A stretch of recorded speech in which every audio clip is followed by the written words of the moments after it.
Hey, Tech Guide Ninjas here. Hope you're having a good day today. So today we're looking at how to make tables in Canva. If you get value from this video, please give me a like and subscribe to the channel as this really helps me out. So creating columns in a Canva design can be helpful if you're creating like a poster or a flyer or social media post.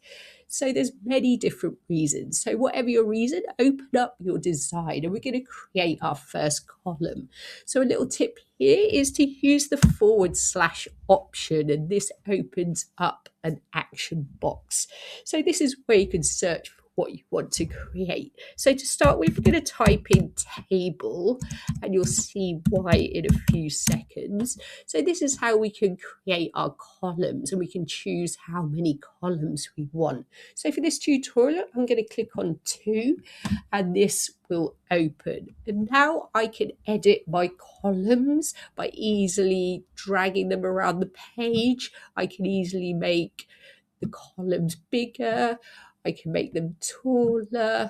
There's so many things you can do to get your design exactly like you want. You can also write into your columns by double clicking and writing in your text.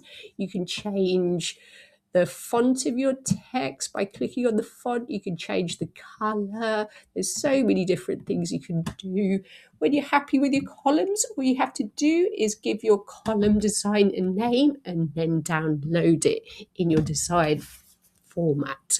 So I hope that was helpful. Please like the video and subscribe. I will see you soon.